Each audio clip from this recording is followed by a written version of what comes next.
وَلَقَدْ نَادَانَا نُوحٌ فَلَنِعْمَ الْمُجِيبُونَ، اور ہمیں پکارا تھا نوح نے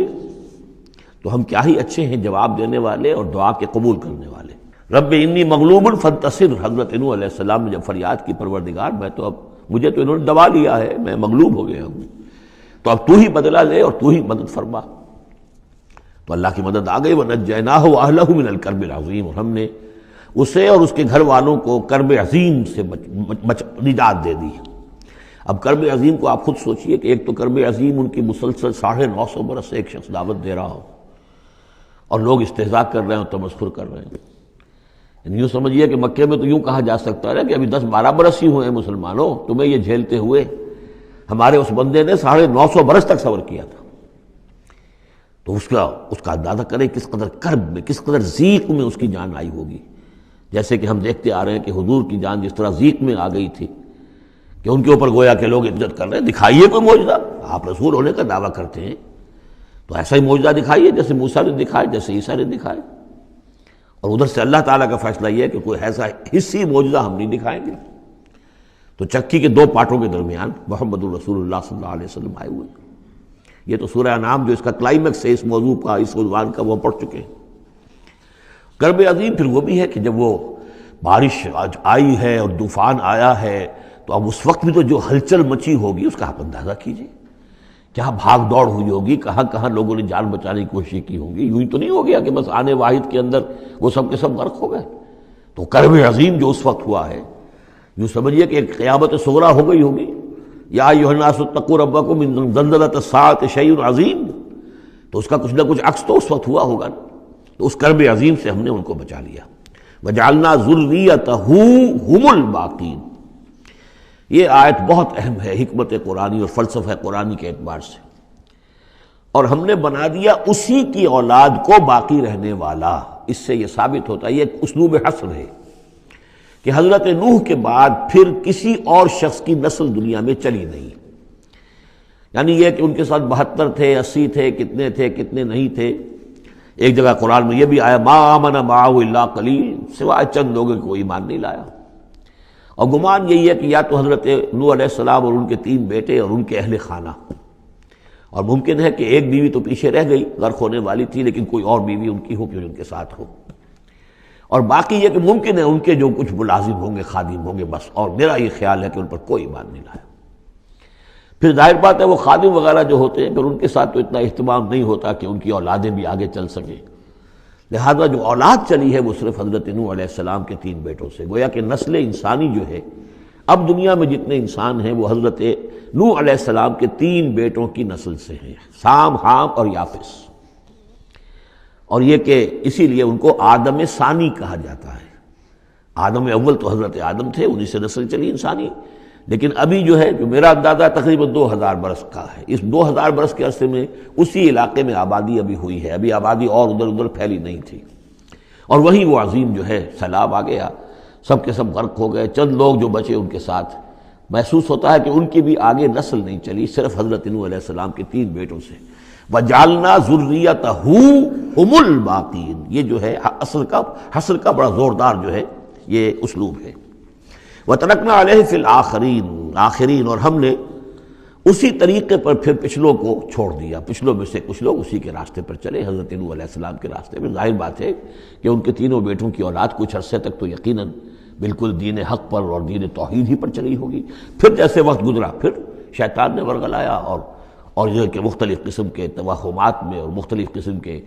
جو شرک ہیں ان کے اندر مبتلا کر دیا۔ سلام علی نوح فی العالمین، سلام ہو نوح پر تمام جہانوں میں۔ انا کذالک نجزی المحسنین، اسی طرح ہم بدلہ دیتے ہیں اپنے محسن بندوں کو، وہ بندہ جو درجہ احسان کو پہنچ گیا ہو، اسلام، ایمان اور پھر سب سے اوپر احسان۔ انہ من عبادنا المؤمنین، یقیناً وہ ہمارے مومن بندوں میں سے تھے۔ ثم اغرقنا الآخرین، اور اس کے بعد ہم نے باقی جتنے بھی تھے ان سب کو غرق کر دیا۔ وَإِنَّ مِن شِيعَتِهِ لَإِبْرَاهِيمَ، اور اسی کی راہ پر چلنے والوں میں، اسی کی جماعت میں سے، اسی کے حزب میں سے ابراہیم تھے۔ یعنی یہ کہ جو نسل چلی ہے آگے تو حضرت ابراہیم بھی جو اٹھے ان کی حضرت سام کی اولاد میں سے، حضرت سام کی اولاد میں قوم عاد بھی ہے، اسی میں پھر قوم سمود بھی ہے، اور بھی اقوام ہیں سیمیٹک ریسز جتنی بھی ہیں، لیکن یہ کہ شہر ار میں جو موجودہ جو عراق ہے اس کے بہت جنوبی علاقے کے اندر یہ شہر تھا جس کے اب کھنڈرات برآمد ہوئے ہیں، وہاں حضرت نوح علیہ السلام، حضرت ابراہیم علیہ السلام کی پیدائش ہوئی، اور وہ حضرت ابراہیم حضرت نوح ہی کے طریقے پر توحید پر چل رہے ہیں۔ اس جا ربہ بقلب سلیم، جبکہ وہ اپنے رب کی طرف متوجہ ہوا قلب سلیم کے ساتھ۔ اب یہاں وہ حکمت سمجھ لیجئے کہ میں نے جو بارہ عرض کیا ہے کہ ایک فطرت سلیمہ اور ایک عقل سلیم، یہ دو چیزیں ہیں، اور فطرت کا تعلق چونکہ روح سے ہے اور روح کا مسکن قلب ہے، تو آپ اسے فطرت سلیمہ کہیں یا اسے قلب سلیم کہیں، وہ ایک ہی بات ہے۔ قلب سلیم اپنی اصل حقیقت پر، اصل جو حیات اس کی ہے اس پر باقی ہو، پرورٹڈ نہ ہوئی ہو اس کی فطرت، اس پر پردے نہ پڑ گئے ہوں، یہ خد و خال جو ہے وہ اپنی اصل سلامتی کے ساتھ باقی ہوں، اور پھر اس کو کہتے ہیں صوفیہ سیر الی اللہ، اس جا ربہ بقلب سلیم، جو قلب سلیم ہے وہ اللہ کی طرف آگے بڑھتا ہے، اور عقل سلیم کی روشنی میں وہ پھر پہنچتا ہے توحید تک، اور توحید کے بعد معاد تک، جیسا کہ میں نے کئی مرتبہ عرض کیا کہ سورہ فاتحہ در حقیقت اسی مقام پر کھڑی ہے کہ ایک انسان کے جو قلب سلیم اور عقل سلیم کی رہنمائی میں توحید اور معاد تک پہنچ گیا ہے، اور اب وہ یہ بھی جان گیا ہے کہ اصل طریقہ زندگی گزارنے کا یہی ہے کہ اللہ کی بندگی کی جائے، اس ایک خدا کی بندگی کی جائے۔ اب وہ سوال کرتا ہے میں بندگی کیسے کروں؟ جیسے میں نے آپ کو بتایا مکے میں ایسے لوگ موجود تھے، حضرت سعید ابن زید جو ہیں کہ جو بہنوئی تھے حضرت عمر بن الخطاب کے رضی اللہ تعالیٰ عنہ کے جو والد تھے زید، وہ موحد تھے، اور کعبے کے پردے پکڑ پکڑ کر دعا کیا کرتے تھے کہ اللہ میں صرف تجھے پوجنا چاہتا ہوں، تیری بندگی کرنا چاہتا ہوں، لیکن نہیں جانتا کیسے کروں۔ ظاہر بات ہے، اس لیے اہدنا الصراط المستقیم، یہ ہے اصل میں سورہ فاتحہ کا جو نظم ہے کہ وہاں تک تو پہنچ گئے، الحمدللہ رب العالمین الرحمن الرحیم مالک یوم الدین ایاک نعبد، یہاں تک تو انسان پہنچ گیا، لیکن اب بندگی کیسے کریں؟ ایاک نستعین اہدنا الصراط المستقیم، اس بندگی کے لیے تیری مدد چاہیے، توفیق بھی تیری ہو اور ہدایت بھی تیری جانب سے ہو، دو چیزیں ہمیں ملیں گی تو ہم تیری بندگی کا حق ادا کر سکیں گے۔ اذ جاء ربہ بقلب سلیم اذ قال لأبیہ وقومہ ماذا تعبدون، یاد کرو جب کہ انہوں نے کہا اپنی قوم سے اور اپنے والد سے یہ کن چیزوں کو آپ پوجتے ہیں؟ ائفکا آلہۃ دون اللہ تریدون، کیا اللہ کے سوا یہ آپ کے من گھڑت قسم کے افک ہے، یہ تو گھڑی ہوئی چیزیں ہیں جن کو کہ اللہ کے خلاف اللہ کے سوا آپ نے گھڑ لیا ہے، آپ ان کو چاہتے ہیں، وہ محبوب اور مطلوب ہو گئے، تریدون۔ اب دیکھیے یہ وہی ہے ضعف طالب و مطلوب، تم کس کا تم طالب ہو، کس مطلوب کون سا تمہارا، یہ تمہارے مطلوب ہے۔ ائفکا آلہۃ دون اللہ تریدون فما ظنکم برب العالمین، تو تمہارا کیا گمان ہے اس ہستی کے بارے میں جو تمام جہانوں کی مالک ہے اور پروردگار ہے۔ فنظر نظرۃ فی النجوم، پھر انہوں نے ذرا ایک نگاہ ڈالی ستاروں میں، گویا کہ یہ تاثر دیا کہ یہ ستارہ شناسی کے ذریعے سے کچھ معلوم کرنا چاہ رہے ہیں، اور پھر کہا فقال انی سقیم، میں تو بیمار ہوں یا بیمار ہونے والا ہوں، میری طبیعت کچھ ٹھیک نہیں ہے، یا یہ کہ مجھے اندیشہ ہے کہ مجھے کوئی بیماری آنے والی ہے۔ اصل میں وہی جیسا کہ میں پہلے عرض کر چکا ہوں، یہ مضمون آ چکا ہے 2 مرتبہ پہلے قرآن میں، کہ بت پرستی بھی تھی وہاں اور ستارہ پرستی بھی تھی، اور کوئی ایسا ان کا سالانہ کوئی ستارہ پرستی کا جشن تھا، جیسے جنم اشٹمی کا میلہ ہوتا ہے ہندوؤں میں، کہ سب کے سب شہر سے باہر نکل کر کسی ستارے کی پرستش کیا کرتے تھے۔ تو جب وہ دن آیا ان کا تو سب کے سب چلے گئے۔ حضرت ابراہیم نے کہا میری طبیعت ٹھیک نہیں ہے، میں آپ لوگوں کے ساتھ نہیں جا سکتا، اور پیچھے رک گئے۔ فنظر نظرۃ فی النجوم، انہوں نے ذرا ستاروں میں نگاہ دوڑائی اور کہا قال انی سقیم، میری طبیعت ٹھیک نہیں ہے، یا میری طبیعت جو ہے خراب ہونے والی ہے۔ فتولوا عنہ مدبرین، تو وہ اسے چھوڑ کر وہ چلے گئے، پیٹھ موڑ کر چلے گئے، اور جا کر انہوں نے وہ اپنے جو بھی جشن تھا، جو بھی پوجا پاٹ تھی وہ کی۔ فراغ الی آلہتہم، پھر جا گھسا وہ ان کے معبودوں میں۔ فقال الا تاکلون، اب وہاں ظاہر بات ہے حلوہ مانڈا رکھا ہوگا، بتوں کے سامنے چڑھاوے چڑھے ہوئے ہوں گے، تو حضرت ابراہیم پوچھتے ہیں کیا ہو گیا آپ حضرات کو، کھاتے کیوں نہیں، تناول کیوں نہیں فرماتے؟ یہ جو کچھ آپ کے پوجنے والوں نے لا کر نذرانہ رکھا ہوا ہے یہاں پر، الا تاکلون، کھاتے کیوں نہیں کھاتے آپ؟ فراغ علیہم ضربا بالیمین ما لکم لا تنطقون، اور کیا بات ہے، بات بھی نہیں کرتے، جواب بھی نہیں دیتے۔ فراغ علیہم ضربا، پھر ایک ضرب کے ساتھ پل پڑا ان پر، ایک ضرب کے ساتھ اپنے داہنے ہاتھ سے پوری قوت سے، فاقبلوا الیہ یزفون۔ باقی تفاصیل کو قرآن درمیان میں چھوڑ جاتا ہے۔ اب وہ سب کے سب چورا ہو گئے، ایک کو چھوڑ دیا صرف جو سب سے بڑا تھا۔ اب اس کے بعد جب وہ لوگ آئے ہوں گے اور جو قیامت صغریٰ نہیں بلکہ کبریٰ وہ تو اس وقت ہو گئی ہوگی شہر کے اندر کہ ہمارے یہ معبودوں کے ساتھ کیا کیا، کس نے کیا ہے۔ فاقبلوا الیہ یزفون، تو گھبراتے ہوئے دوڑے ہوئے ان کی طرف آئے۔ قال تعبدون ما تنحتون، اب انہوں نے پھر اب ان کے ساتھ مباحثہ کہہ لیجئے، مناظرہ کہہ لیجئے، بغیر کسی خوف کے، اتعبدون ما تنحتون، کیا آپ لوگ پوجتے ہیں ان چیزوں کو جنہیں خود تراشتے ہیں اپنے ہاتھ سے؟ واللہ خلقکم وما تعملون، یہ آیت بھی حکمت قرآنی اور فلسفہ قرآنی کے اعتبار سے بہت اہم ہے۔ جبکہ اللہ نے تمہیں بھی بنایا ہے اور تمہارا عمل جو ہے اس کا بھی پیدا کرنے والا اللہ ہے۔ اس پر اہل سنت کا یہ عقیدہ ہے کہ انسان کاسب عمل تو ہے، خالق عمل نہیں ہے۔ یعنی میں نے ارادہ کیا کہ میں یہ پیالہ اٹھاؤں، اس ارادہ کرنے کا معاملہ تو میرا ہے، اور اسی کی بنا پر اگر یہ ارادہ نیک ہے تو جزا اور غلط ہے تو سزا۔ باقی یہ اٹھا سکنا اس کا یہ میرے بس کا روگ نہیں ہے جب تک کہ اذن رب نہ ہو، اس لیے کہ نہ معلوم کتنی فورسز آف نیچر ہیں جو اس میں انوالوڈ ہیں، کتنا پریشر ہوا کا اس کے اوپر ہے۔ پھر یہ کہ میرا اپنا جسمانی نظام جو ہے کہ میرے دماغ کا فیصلہ میرے ہاتھوں تک کنوے کرنے والے جو وہ الیکٹرک وائر ہیں اندر، وہ وائرنگ میں کوئی گڑبڑ ہو جائے کہیں، لیکن یہ ساری چیزیں جو ہوتی ہیں تو اعمال کا خالق اللہ ہے، کاسب انسان ہے۔ واللہ خلقکم وما تعملون، یہاں خاص طور پر یہ اس لیے کہا جا رہا ہے کہ تم نے تراشے ہیں نا یہ، تو تم جو کچھ کرتے ہو اپنے ہاتھوں سے، تمہارے جو اعمال ہوتے ہیں ان کا خالق بھی اللہ ہے۔ قالوا ابنوا له بنيانا فالقوه في الجحيم، انہوں نے کہا اس کے لیے ذرا ایک بڑا الاؤ بناؤ، بڑی عمارت تعمیر کرو اور پھر اس کو ایک جہنم کے اندر جھونک دو، آگ کے اندر ڈال دو۔ فارادوا به كيدا فجعلناهم الاسفلين، تو انہوں نے اس کے ساتھ اس پر ایک داؤ آزمایا تھا، لیکن ہم نے انہی کو کر دیا نیچے، یعنی وہ شکست خوردہ۔ یہ میں اس کی وضاحت کر چکا ہوں پہلے کہ داؤ کون سا تھا۔ یہ داؤ یہ تھا کہ انہیں توقع یہ تھی کہ اب جب بہرحال الاؤ بن رہا ہے، اس میں آگ دکھائی جا رہی ہے، تو حضرت ابراہیم کے علم میں آ رہا ہے یا ہو سکتا ہے دیکھ بھی رہے ہوں، تو انہیں توقع یہ تھی کہ یہ سارا نشہ ان کا ہرن ہو جائے گا جب یہ دیکھیں گے آگ کو، اور جب گرانے لگیں گے انہیں تو فوراً تائب ہو کر اور ہماری جو بھی ہمارے عقائد ہیں ان میں واپس آ جائیں گے۔ اس لیے کہ یہ آسان کام نہیں ہے، یہ ان کی چال تھی کہ یہ آ کر ان کے 14 طبق روشن ہو جائیں گے جب آگ کے کنارے پہ لا کے ان کو کھڑا کیا جائے گا، لیکن وہ تو بے خطر کود پڑا آتش نمرود میں، عشق عقل ہے محو تماشائے لبِ بام ابھی۔ تو حضرت ابراہیم علیہ السلام نے جب یہ کچھ کیا اور پھر اللہ نے گل و گلزار بنا دیا اس آگ کو، تو وہ لوگ جو ہے نہایت ناکام اور خائب و خاسر ہوئے۔ وقال انی ذاہب الی ربی سیہدین، اور اب حضرت ابراہیم نے فرمایا کہ میں اپنے رب کی طرف جاتا ہوں، وہ مجھے ہدایت دے گا، یعنی راستہ بتائے گا، یعنی اب ہجرت کر رہے ہیں۔ یہ قانون ہے جب کسی نبی اور رسول کے قتل پر آمادہ ہو، ظاہر بات ہے کہ آمادگی سے کیا آگے بڑھ کر، انہوں تو آمادگی سے بھی آگے نکل گئے، اپنی طرف سے تو ڈال ہی دیا نا آگ میں، اللہ نے بچا لیا اور بات ہے۔ جیسے کہ یہودیوں نے حضرت مسیح کو تو اپنے طور پر تو سولی پر چڑھا دیا، اللہ نے جو کیا وہ علیحدہ بات ہے، اللہ نے معجزے کے طور پر ان کو آسمان پر اٹھا لیا۔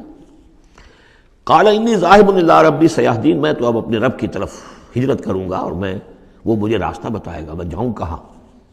رب حب لی من الصالحین، بہت لمبا راستہ انہیں لینا پڑا ہے، اس لیے کہ یہ عراق اور شام اور فلسطین کے درمیان بہت بڑا صحرا ہے درمیان میں، یہ زیادہ تر جو شرق اردن کا پورا علاقہ بہت زبردست صحرا ہے یہ، تو ادھر سے کوئی جا ہی نہیں سکتا تھا، وہ تو وہی جو دریا کے ساتھ ساتھ جو ہے فرات کے ساتھ ساتھ ہوتے ہوئے اوپر گئے ہیں، ہاران کا علاقہ ہوتا تھا، شمالی شام کا علاقہ، پھر وہاں سے پھر نیچے اترے ہیں اور فلسطین کے علاقے میں پہنچے، بہت لمبا سفر کرنا پڑا۔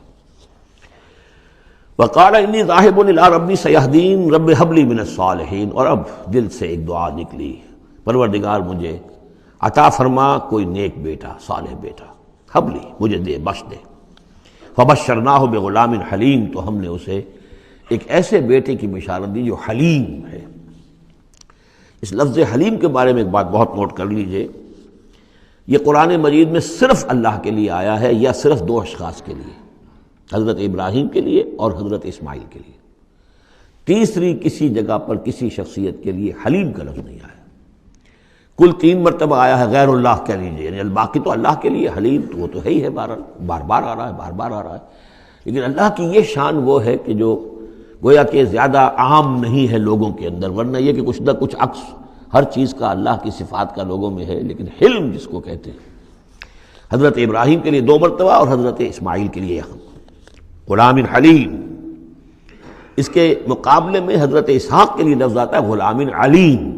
علیم اور حلیم، اس کو اچھی طرح نوٹ کر لیجیے، ایک میں علم زیادہ اور انہی سے پھر آگے جو ہے نبوت کا سلسلہ چلا ہے، اور ایک میں حلم زیادہ، وہ حضرت اسماعیل ہے۔ فلما بلغ معه السعي قال يا بني اني ارى في المنام اني اذبحك فانظر ماذا ترى، تو پھر جب وہ پہنچے اس عمر کو کہ ان کے ساتھ بھاگ دوڑ کر سکیں، ان کے کام میں ہاتھ بٹا سکیں، قال یا بنی، انہوں نے کہا ہے میرے بیٹے میں تو دیکھ رہا ہوں، انی ارا فعل مضارع ہے کہ 3 دن ہو گئے مجھے دیکھتے ہوئے، خواب دیکھ رہا ہوں، ایک ہی خواب، میں نیند میں دیکھ رہا ہوں انی اذبحک کہ میں تمہیں ذبح کر رہا ہوں، فانظر ماذا ترى، تو تم دیکھو تمہاری رائے کیا ہے، تمہارا کیا خیال ہے؟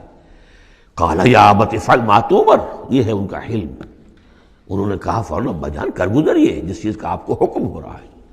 انہیں معلوم ہے کہ میرے والد نبی ہیں اور میرے والد کا خواب وہی ہے،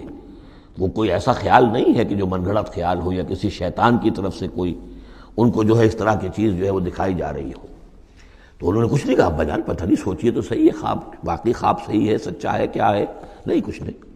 یا ابت افعل ما تؤمر ستجدنی انشاءاللہ من الصابرین، قریب انشاءاللہ آپ مجھے پائیں گے صبر کرنے والوں میں۔ یہی میں سمجھتا ہوں کہ ان کا وہ رویہ ہے کہ جس کی وجہ سے یہ حلیم کا خطاب اللہ تعالیٰ کی طرف سے انہیں ملا ہے۔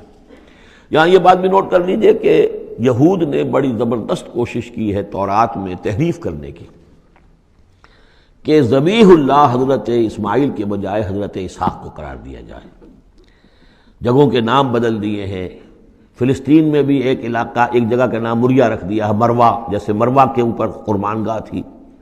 وہ مریا وہاں بنا دیا ہے، وہاں بھی ایک مکہ بنا دیا، وادی بقا، وادی بقا وہ مکہ، اس لیے کہ مکہ جو ہے وہ وادی مکہ تھی، جس میں کہ یہ اللہ تعالیٰ نے حضرت ابراہیم کو وہ جگہ بتائی کہ یہ ہے بیت اللہ کا مقام۔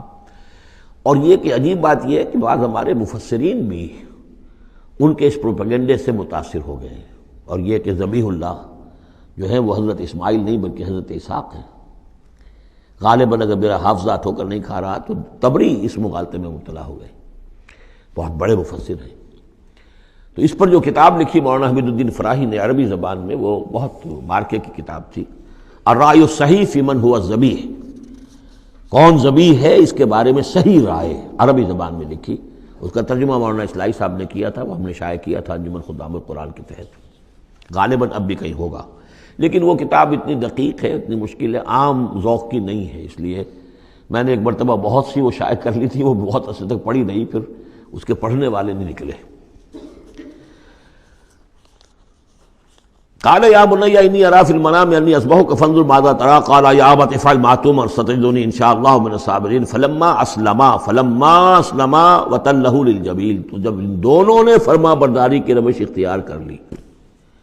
اور حضرت ابراہیم نے اسماعیل کو لٹا دیا پیشانی کے بل کہ تاکہ چہرہ سامنے نہ ہو، بجائے سامنے وہ چلانے کے چھری اس گدی پر چلانے کی کوشش کی۔ وَنَادَيْنَاهُ يَا ابراہیم، اور ہم نے پکارا ہے ابراہیم کا صدقت الرؤیا، تم نے تو اپنا خواب سچا کر دکھایا۔ اِنَّا كَذَلِكَ نَجْزِي الْمُحْسِنِينَ، ہم اسی طرح اپنے محسن بندوں کو بدلہ دیتے ہیں۔ إِنَّ هَذَا لَهُوَ الْبَلَاءُ الْمُبِينُ، یقیناً یہ بہت بڑی آزمائش تھی۔ یہ شاباش کی حد ہے کہ ممتحن یہ کہے اس سے کہ جس کا امتحان لے رہا ہو کہ بھائی امتحان بڑا سخت لیا تھا میں نے تمہارا واقعتاً، اب یہ شاباش کا جو ہے یوں سمجھیے کہ سب سے آخری شکل ہے کہ ممتحن کہے۔ اس موضوع پر میں نے ایک تحریر لکھی تھی جو کتابچے کی شکل میں موجود ہے، حج اور عید الاضحیٰ اور اس کی حکمت، اس میں نے یہ چیزیں بیان کی ہیں۔ وَفَدَيْنَاهُ بِذِبْحٍ عَظِيمٍ، اور پھر ہم نے اس کی جگہ پر فدیہ، ایک ذبح عظیم، جنت کا ایک میڈھا آیا اور اس کی جگہ پر حضرت اسماعیل کی جگہ پر ذبح ہوا، اور اسی کی پھر اب یہ یاد ہے کہ جو بنائی جا رہی ہے قربانی جو ہوتی ہے۔ وَتَرَكْنَا عَلَيْهِ فِي الْآخِرِينَ، اسی پر ہم نے پھر باقی رکھا پچھلوں میں بھی، یعنی اس میں یہ بھی ہو سکتا ہے کہ پوری ملت ابراہیم مراد ہو، جیسے ملت نوح پر ہم نے باقی رکھا کچھ لوگوں کو جن میں سے حضرت ابراہیم بھی تھے، اور یہ بھی کہ اس قربانی کا خاص طور پر جو ہے اس کا ذکر کیا جا رہا ہو۔ سلام علی ابراہیم، سلام ابراہیم پر، کذالک نجزی المحسنین، اسی طرح ہم بدلہ دیتے ہیں اپنے محسن بندوں کو، انہ من عبادنا المؤمنین، یقیناً وہ ہمارے مومن بندوں میں سے تھے، وبشرناہ باسحاق نبیا من الصالحین، اور ہم نے بشارت دی انہیں اسحاق کی کہ جو انبیاء ہی میں کے زمرے میں سے ایک نبی ہوں گے، وبارکنا علیہ وعلی اسحاق، اور ہم نے اپنی برکتیں نازل فرمائی ان پر بھی اور اسحاق پر بھی علیہم الصلاۃ والسلام، ومن ذریتہما محسن وظالم لنفسہ مبین، اور ان کی اولاد میں سے، نسل میں سے بہت نیکوکار بھی نکلے، بہت محسن بھی نکلے، لیکن یہ کہ ظالم لنفسہ مبین، صاف صاف اپنے نفس پر ظلم کرنے والے بھی نکلے، ہر طرح کے لوگ نکلے۔ وَلَقَدْ مَنَنَّا عَلَىٰ مُوسَىٰ وَهَارُونَ، یہ قصص النبیین کے انداز کی صورت ہے جو میں یہ اصطلاحات سے آپ کو واقف کرا چکا ہوں۔ وَلَقَدْ مَنَنَّا عَلَىٰ مُوسَىٰ وَهَارُونَ، اور اسی طرح ہم نے موسیٰ اور ہارون پر بھی احسان فرمایا، وَنَجَّيْنَاهُمَا وَقَوْمَهُمَا مِنَ الْكَرْبِ الْعَظِيمِ، اور ہم نے انہیں دونوں کو اور ان کی قوم کو کرب عظیم، اس بڑی کرب سے اور بڑے غم اور اردو سے نجات دلائی، نجات دی۔ وَنَصَرْنَاهُمْ فَكَانُوا هُمُ الْغَالِبِينَ، اور ہم نے ان کی مدد کی پھر وہی غالب ہوئے، یعنی ان کے سامنے ان کا دشمن جو ہے غرق ہوا۔ وَآتَيْنَاهُمُ الْكِتَابَ الْمُسْتَبِينَ، اور ہم نے ان دونوں کو وہ کتاب دی، یعنی تورات کے جو بہت ہی واضح ہے، ہر چیز کو واضح کرنے والی۔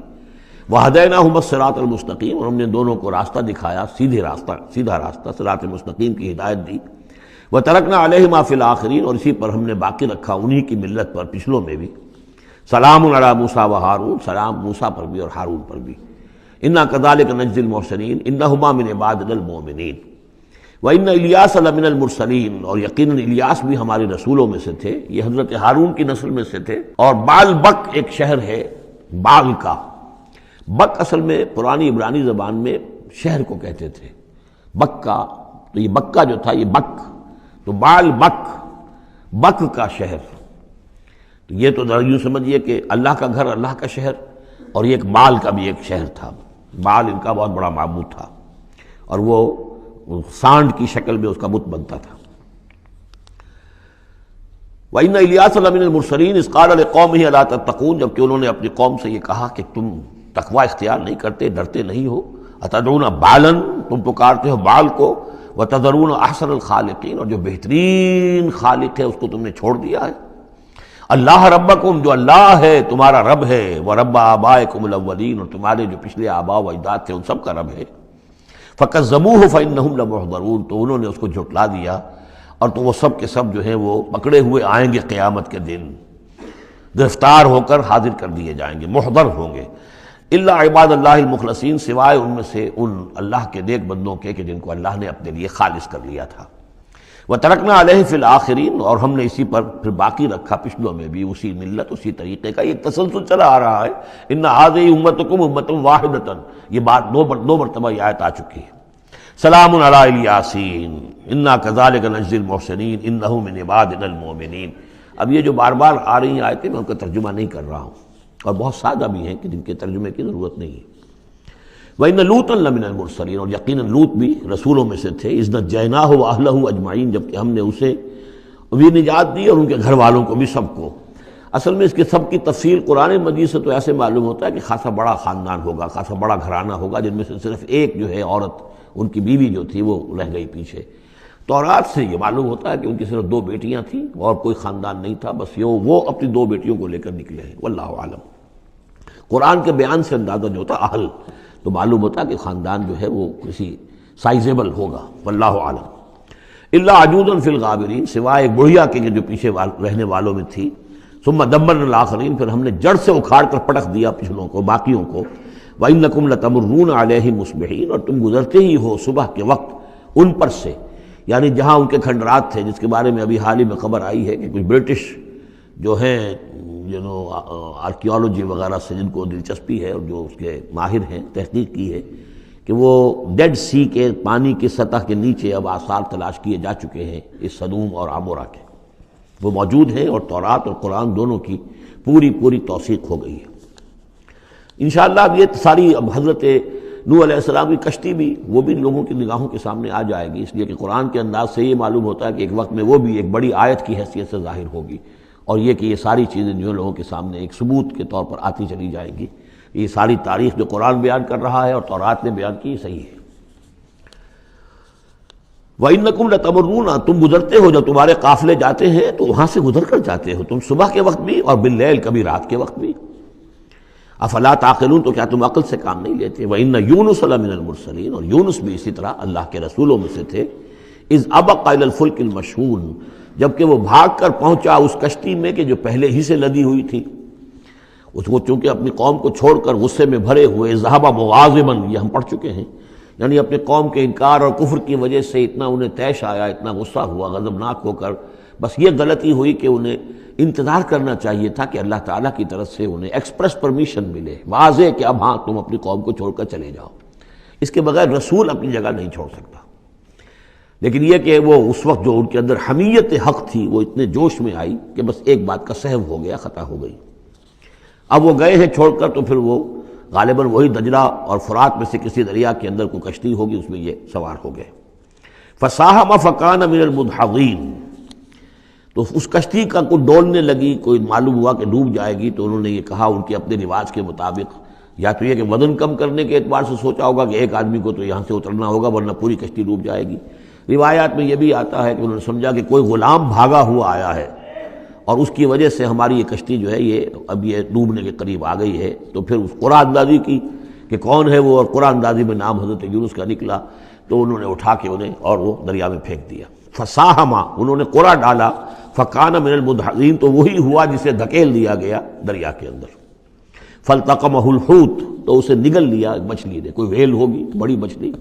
اور آج کل تو آپ کو معلوم ہے جس سائز کی ہوتی ہیں۔ وَهُوَ مُلِيمٌ، اور وہ ملامت زدہ تھے اللہ کی طرف سے۔ اب ظاہر بات ہے کہ جو بھی خطا ہو جاتی ہے، اور جتنی بڑی شخصیت ہوتی ہے اس کے بارے میں ان کی چھوٹی سی خطا کے اوپر بھی اللہ کا جو اظہار ہوتا ہے ناراضگی کا، وہ بہت سخت ہوتا ہے۔ جن کے رتبے ہیں سوا، ان کی سوا مشکل ہے ان کے مقامات کے اعتبار سے۔ فلولا انہ کان من المسبحین، تو اگر نہ ہوتے وہ تسبیح کرنے والوں میں سے، لا الہ الا انت سبحانک انی کنت من الظالمین، وہ ہم پڑھ چکے ہیں آیت کریمہ۔ اس کا انہوں نے اس کشتی، اس مچھلی کا معاملہ اللہ نے ایسا خاص بھی رکھا ہوگا کہ کوئی اور ان کو جو ہے وہ ابھی ان کی موت وہاں واقع نہیں ہوئی، اس کے اندر گھٹن کی وجہ سے۔ اللہ کے اختیار میں سب کچھ ہے، اور وہ وہاں زندہ بھی رہے اور تسبیح کرتے رہے۔ فلبث فی بطنہ الی یوم یبعثون، للبث، تو وہ رہتا،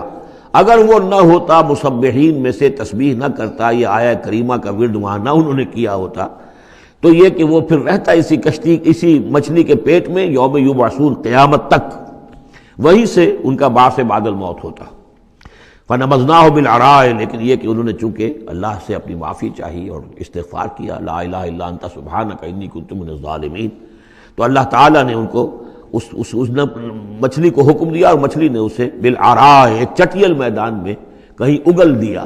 اور جا کر وہ ایک ساحل کے پر کسی پر چٹیل میدان کے اوپر وہ ڈال دیے گئے۔ وہو سقیم، حالت ان کی خستہ تھی، مچھلی کے پیٹ میں رہے ہیں تو کوئی ڈائجسٹیو جوسز وغیرہ نے آخر کھال وال کو جو کچھ کیا ہوگا، بہت خستہ حالت کے اندر وہ مچھلی نے اگل دیا، اب وہ چٹیل میدان پر پڑے ہیں۔ اب یہ جو ہے فَأَنبَتْنَا عَلَيْهِ شَجَرَةً مِّن يَقْطِين، تو ہم نے اس پر ایک یقطین کا درخت اگا دیا۔ اس کی مجھے اس سے پہلے کئی تفاسیر میں تو نہیں ملی ہے بات، لیکن ہمارے ہاں ایک صاحب یہیں کراچی میں، ان کا انتقال ہوا چند سال پہلے، احمد الدین مارہروی، یہ محکمہ تعلیم سے متعلق تھے، اللہ تعالیٰ ان پر اپنی رحمت نازل فرمائے۔ تو وہ محکمہ تعلیم میں کبھی رہے ہیں مکران کے علاقے میں، تو ان کا وہاں ایک بیل ہوتی ہے، اگین کہتے ہیں، اگین، یہ یعنی بلوچوں کے ہاں اور مکرانیوں کے ہاں اس کا نام اگین ہے، اور وہ بیل ایسی ہے کہ جس کے پتے بڑے بڑے ہوتے ہیں اور وہ زمین میں پھیلتی جاتی ہے، اور اس کے اندر کچھ ایسا انسیکٹیسائیڈ ہے، کوئی ایسی چیز ہے، ریپیلنٹ ہے، کہ کوئی جو ہے حشرات الارض اس کے قریب نہیں آتے۔ تو اللہ تعالیٰ نے وہ اگین کا درخت جو ہے، یقطین جو ہے، اب وہ قاف گاف بنتا ہے، وہ تو آپ کو معلوم ہے پورے سعودی عرب میں بھی قاف جو ہے قم کو وہ گم ہی کہتے ہیں، تو یقطین سے یقین سے اگین وہ بن گیا ہوگا، تو وہ اب بھی موجود ہے، وہ پودا وہ ایک بیل کی طرح پھیلتا ہے، اور اس کا جو ایک جو ہے جیسے ہمارے یہاں گھیا ہوتا ہے، گول گھیا، اس قسم کا اس کا پھل ہوتا ہے، بہت میٹھا، وہ اس میں لگتا ہے۔ تو اللہ تعالیٰ نے ان کے لیے گویا کہ انتظام کر دیا کہ یہ یہاں پڑے ہیں تو ان کے زخم وغیرہ ٹھیک ہوں، کھال صحیح ہو، لہٰذا ان کے اوپر کوئی جو ہے حشرات الارض ان کے اوپر حملہ آور نہ ہو جائیں، کوئی بیکٹیریا نہ آ جائیں، تو وہ چیز ریپیلنٹ جو ہے وہ اس کے اندر موجود تھی اگین کے اندر۔ وَأَنبَتْنَا عَلَيْهِ شَجَرَةً مِّن يَقْطِين، ہم نے یقطین کی ایک بیل اس کے اوپر اگا دی۔ اب اس کا سایہ بھی ہو گیا، دھوپ سے بھی بچت ہو گئی، اور وہاں پڑے پڑے ہی وہ جو پھل جو ہوگا اس کا، کہ جو اس کے اندر مٹھاس بھی تھی اور غذا بھی دے رہی ہے، تو وہاں سے ان کو وہ پھل بھی اللہ نے دے دیا۔ وارسلناہ الی مئۃ الف او یزیدون، پھر ہم نے انہیں ٹھیک کر کے، یعنی صحت یاب کر کے، پھر ہم نے انہیں بھیج دیا 1,00,000 انسانوں کی طرف۔ آیا یہ اپنی ہی قوم کی طرف واپس آئے ہیں یا کسی اور قوم کی طرف بھیجے گئے، یہ یقین کے ساتھ معلوم نہیں ہے، لیکن یہ کہ پھر انہیں، اور غالباً یہی ہے اغلب کہ اپنی ہی قوم کے پاس واپس آ گئے، جن کا کہ عذاب ٹل گیا تھا، حالانکہ عذاب کے آثار شروع ہو چکے تھے، لیکن سورہ یونس میں ہم پڑھ چکے ہیں ایک ہی یہ واقعہ ہوا ہے تاریخ میں کہ عذاب کے آثار شروع ہونے کے بعد کوئی قوم توبہ کرے اور اس کی توبہ قبول ہو جائے، اور یہ کہ عذاب الہی ٹل جائے۔